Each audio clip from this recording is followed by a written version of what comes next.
Welcome to everyone. For those of you that have attended this forum over the last 2 years, of course, this is the third year of the forum, you'll have heard me talk about how important it is to us that we apply our own external advice, which we're great at giving internally, and of course, more broadly, that we lead by example. And I guess particularly following on from Andrew's presentation, I really wanted to talk about how we live our risk appetite at Vago in the context of three focus areas, being cybersecurity, something we have had feedback from previous forums that you always want to know more about, digital innovation and workspace innovation. And I guess, as Andrew alluded to, what I really like about our approach is that we have a different risk appetite statement based on the enterprise risk at play. So in other words, we've got 10 different risk appetites depending on the task we're approaching. And that's something that was new to me, having worked in other organizations where we have a uniform risk appetite. And what I'd say is I'd recommend this approach to anyone.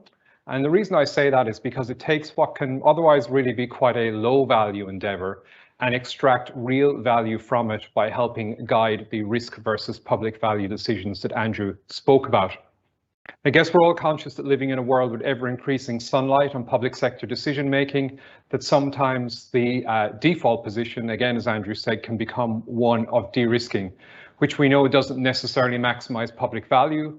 And at worst, of course, de-risking becomes an analog for maintaining the status quo, which, as we know, status quo can quite often increase your risk exposure rather than decreasing it.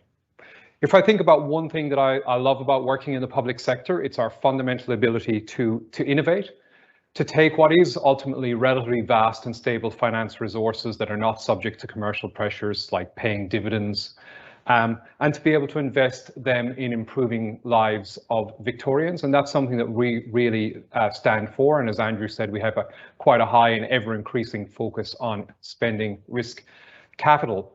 And of course, something that our risk appetite statement really helps us with on this front is it empowers, authorizes, and indeed I'd say in many respects it actually compels our staff to take tolerable risks in pursuit of our innovation agenda.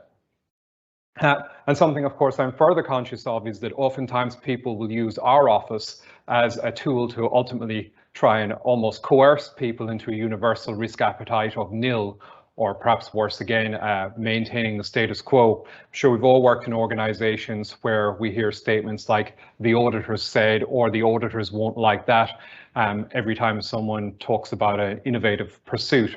And that's certainly something we don't want to reinforce. That's why it's really important for me and for us to give you insights into our organization so you get a real sense of how we view the world and how we manage risk. So touching on those three topics, the first one I'm going to talk about is our cybersecurity risk. Many of you will know that we have a very large data analytics and data science program, and that's at the core of our transformation journey. I'll talk more about this in a short while, but one of the byproducts of that is we carry data sets that are of immensely high value across these programs. And of course, we take our responsibilities in relation to those data sets very seriously. And I guess have reflected on the very evident and emerging trends on this front. The main one, of course, being cyber extortion, including the on sale of personal data, but of course also endeavors such as terrorism and espionage. And of course, if we want to look at these examples, we don't need to look very far. We've seen one attack on a Victorian health service this year, one last year. Of course, overseas, we've seen things like the Colonial Pipeline attack in the US that shut down oil supplies. We saw an attack on Channel 9 last month, the Irish Health Service last month, and of course, JBS Foods this week. And I guess just in trying to really understand these cyber extortion groups, what's surprising to me is how corporatized they've become, and really how easy their structures are to understand, including, I guess, an almost unfathomable concept, which is that a number of their staff actually don't even realize that they're working for criminal enterprises. And of course, the key thing that I see is an ever increasing destruction arising from these cyber attacks. The Irish Health Service attack that I mentioned was actually so catastrophic and the publicity so negative that the cyber criminals provided a decryption key to reverse the damage that they did. And even with that decryption key, the systems are nowhere being restored now some 3 weeks later. So I know none of these things are lost on you, and later this morning, John O'Driscoll, the state's Chief Information Security Officer, will talk about his VPS-wide approach to cybersecurity. But I thought I would share with you how we approach this through quite a practical lens in a resource-constrained environment. Of course, with high likelihood, high consequence risks at play in relation to this particular risk, our appetite is actually nil. Of course, this doesn't mean that we're maintaining the status quo. Indeed, it's exactly the opposite. When we started on this journey with very high value data sets, we recognized we had an inherent structural disadvantage because we are one of several thousand government entities across Australia. And of course, each one of us is independently seeking to increase our security posture. We're effectively engaging in a sophisticated defense function in quite a fragmented manner. And as we often know, fragmented service delivery can result in substandard service delivery. Of course, in this case, fragmented tackling of cybersecurity can result in catastrophic outcomes. I think the good news on the cybersecurity front is that if you are deploying the most contemporary technology models, that will not only deliver you the most contemporary tools and your staff the most contemporary tools for the greatest benefit of your constituents, but also it gives you the greatest and easiest opportunity to improve your security posture. And what I mean by contemporary technology models is really an advancement from what we would call traditional IT to enterprise IT, traditional IT, which we would sometimes call enterprise IT, to software as a service. So for those that aren't familiar, we are going through in the technology world what I absolutely believe is a revolution, and it's often described as 4IR, the fourth industrial revolution, coming on the back of a previous technology revolution. And there's a 2 or 3 step journey on this front. We typically start with traditional enterprise IT, we move to infrastructure as a service, and ultimately software as a service. And I guess some of these phrases will maybe not resonate with some of the audience today. In the 2019 Audit Committee Forum at about minute 20, I talk in quite a bit more detail about these concepts, so feel free to go back and look at that. But the key thing I'd keep in your mind is that there is a paradigm shift, and we are moving from enterprise IT to software as a service. And the most profound benefit of this journey is that most of your IT team's routine tasks, both on the operational and the security front, become the responsibility of one of the 3 mega providers in this space.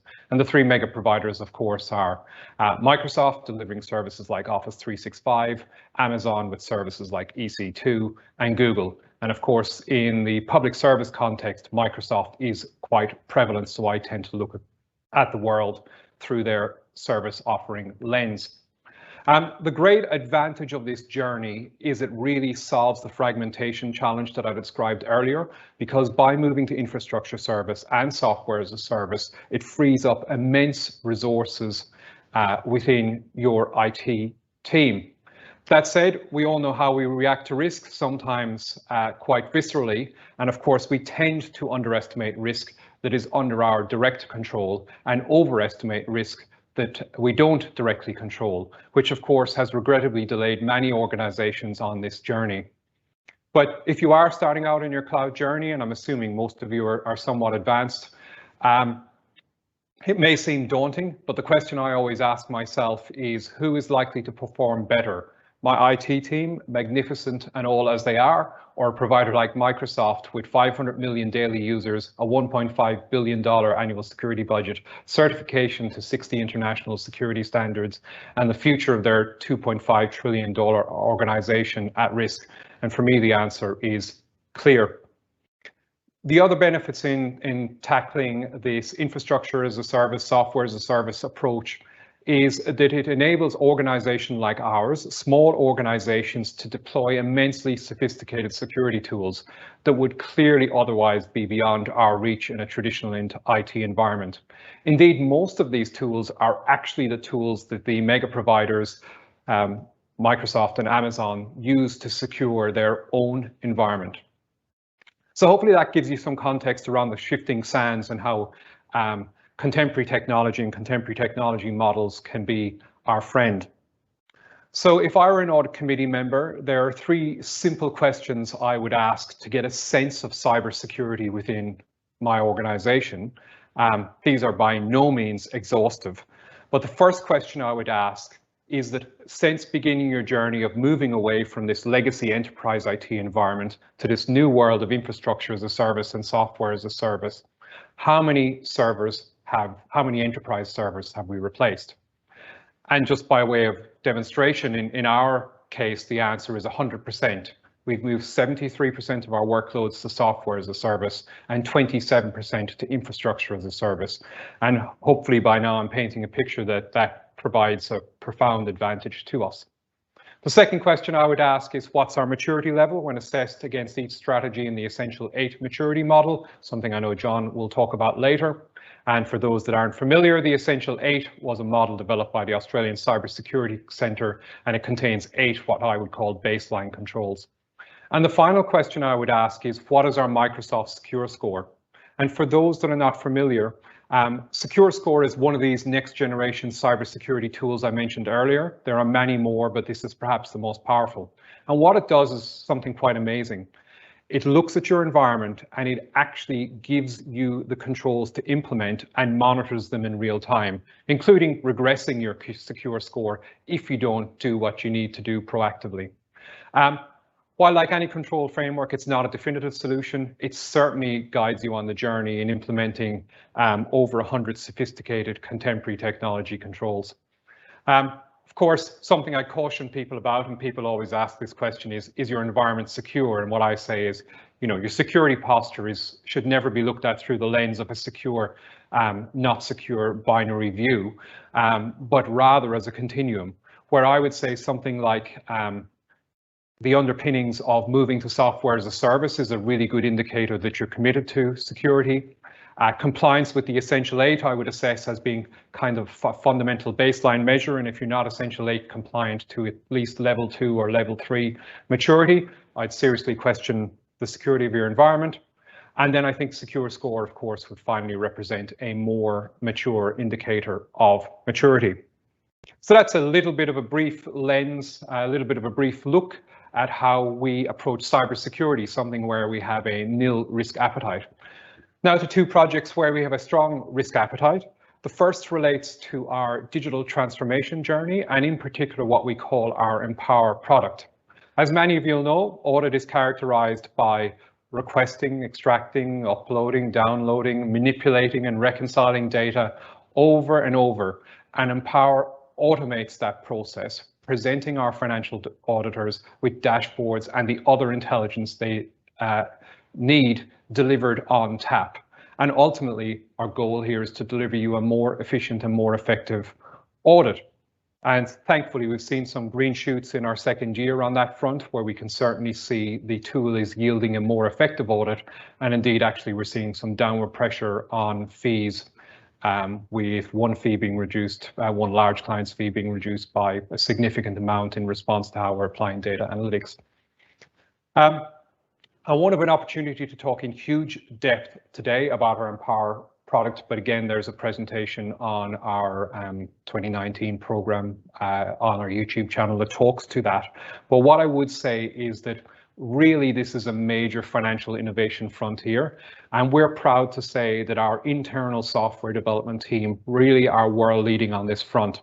And I'm really cautious about using words like world leading because, they're all too often thrown around. But why I believe we're doing this is not only do we have an amazing team leading the product development, an absolutely incredible team, but we have a second amazing strategic advantage, which is we retain our customers for hundreds of years. And that inherent advantage is significant over the private sector because we can recover our investment not over 3 years, 5 years, or maybe 7 years, but over tens of years. And for me, that's one of the prime examples of how the public sector can leverage its innovation advantage when we adopt the risk appetite. Of course, personally, I lament that we don't set an appropriate risk appetite in relation to some of these innovative endeavours. And the end result for us is that sometimes we don't achieve the public value that we otherwise could. I should add, for those that are interested, that we continue to expand the number of clients that are in scope for our Empower solution, and we're about to commence our second iteration of the product, which will add in things, new features like controls testing. And in the background, we're busy capturing all the AI signals that will support the third iteration of the product as we move more into machine learning and artificial intelligence. Speaking about one final project where we have, I guess you'd also call it a strong risk appetite. At last year's forum, it was of course the early days of the pandemic, and I spoke about how we'd equipped our staff with a full home-based office and described, of course, our technology solutions that enabled us to do that very rapidly within 2 weeks of lockdown. Well, fortunately, we've received some very positive feedback on that front with our latest People Matter survey, something I'm sure most people around the virtual table will participate in, showing us that satisfaction with senior leadership is up from 66% to 90%, negative workplace behaviours are down by 64%, and the negative emotional effects of work decreased by 33% over this period. Of course, we recognise that's a really strong result. I know that there's every chance we'll go backwards on that front. So we really don't ever want to stick with the status quo, and what we wanted to do is build on this foundation of trust. One of the ways we're doing this is always seeking to create the best people experience, PX as it's known in the modern world, so that our people firstly know how much we care, and secondly, and that will, of course, lead to us retaining those staff and attracting new staff. And as some of you will know, this is especially important in what is an incredibly tight professional services job market at the moment. So in terms of what we're doing to shape that people experience, one of the most significant decisions we made this year is that all staff will have a default entitlement to work anywhere. And by anywhere, this also includes overseas with some limitations. We call it world-leading flexibility, and it's a strategy you'll be familiar with from large tech companies like Atlassian, Facebook, and others. I'm sure you'll have read about these sorts of approaches in the media. We think it will be a key tool in crafting our workplace of the future. And in terms of crafting that workplace of the future, we always seek to maintain what we have and then look what new features we can add. This means we'll always maintain a CBD office, but it will be scaled for demand. At the moment, that demand looks more like 20 desks than 200. It means we'll continue to provide fully equipped home-based workspaces for any time someone wants to work from home, and we know, of course, there's clearly very high demand amongst our workforce from that. But more importantly, it means we'll always look to understand what new types of workspaces, and when I use the word workspaces, I'm talking both virtual and physical, are available. And there are emerging trends such as hubs that may enable people to work closer to where we live. And we'll always seek to add these solutions in where they help us attract and retain the best staff, and where our staff see value in adding new innovations to into the mix. And again, this year we continue to invest heavily in ensuring people remain connected across both our virtual and physical workplaces, including starting to use a raft of new technologies that are emerging like Microsoft Viva, where we can truly understand engagement and people's networks, of course, always respecting their privacy. So in short, having talked through that, I hope you get a sense that what we're always about is adding to our virtual and physical workplace offering to ensure our staff have the flexibility to determine how they work, and so that we continue to treat our staff like adults and that they get to exercise judgment over process.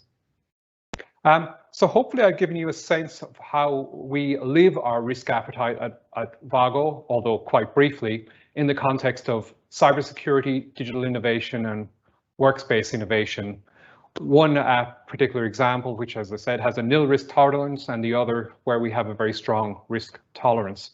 And hopefully by us speaking with you over time about things like this, you'll hear a lot more people talking about risk versus public value, and a lot less people saying the auditors won't like that as their starting position. Thank you. Thanks, Dave. While you've been talking, we've got a slew of questions that have just come in. The first one that was asked from Sam. Hi, Sam. Is there an Amazon Web Server, an AWS equivalent of the MS Secure Score?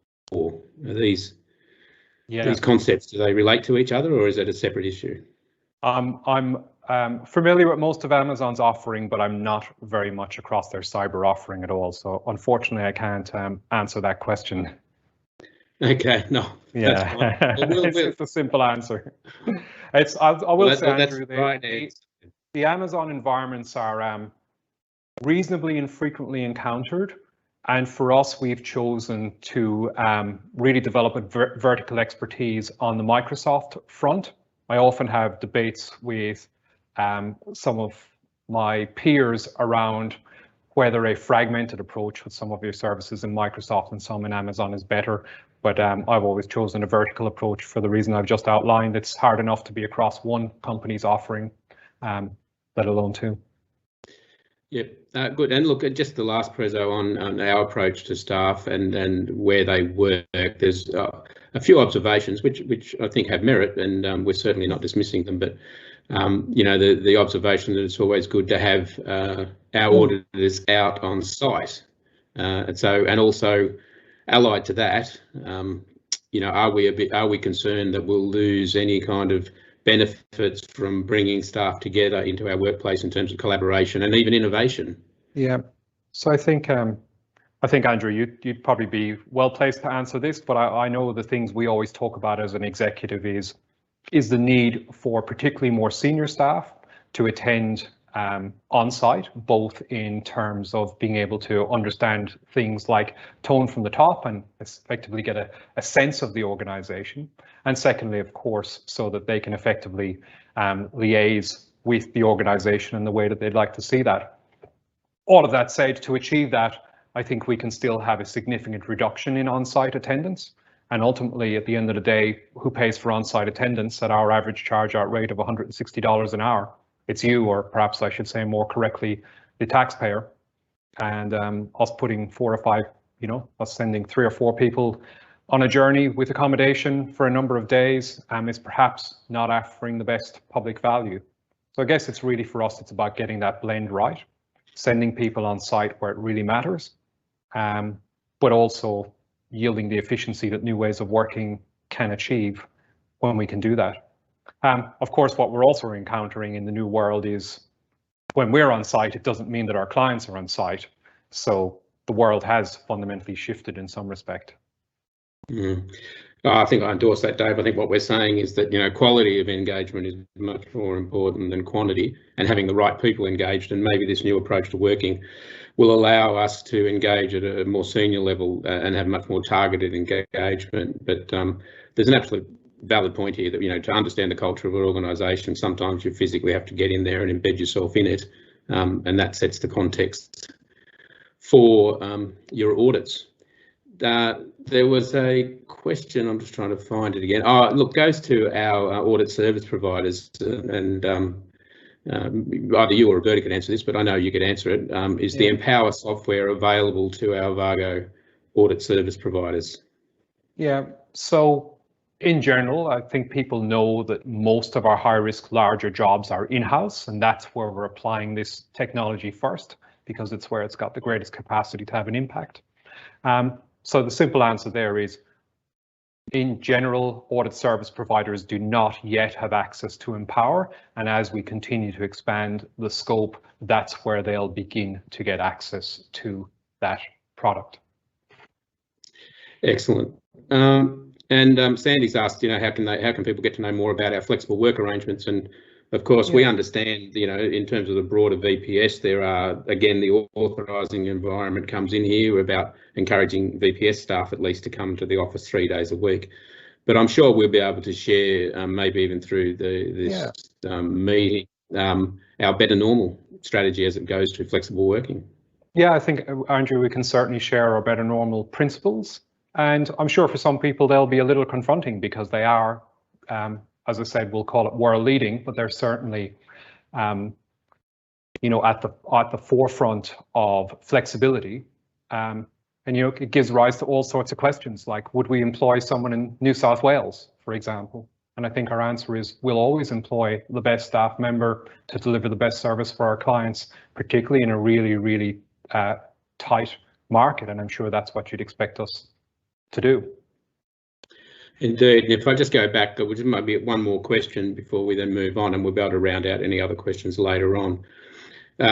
This concern, you're talking about cybersecurity first, the increasing proficiency in cybersecurity by hackers. So in other words, they seem to be getting better and better at hacking in. Should the risk appetite simply reflect that we may have a low appetite, but can we realistically achieve a low appetite? What's the gap between desiring a low or negligible risk and actually achieving it? Yeah, so I think, I'm not saying it's an easy journey, but also whenever I think about cybersecurity versus other areas of IT, I don't think it's actually a particularly challenging journey. Other areas of IT require great imagination, whereas I would characterize cybersecurity and data protection as quite a linear process where you have to implement controls that are well articulated. I think the greatest challenge that I see on this front is people, for some reason, 30, 40 years later, seem to treat most IT employees as a uniform cohort. And that's not something they do in a medical sector. They'd be able to discern varying different disciplines with a fine degree of granularity. And why I say that is perhaps I think that oftentimes we task people that have a IT hardware or an IT software background with information security, and it is a distinct discipline.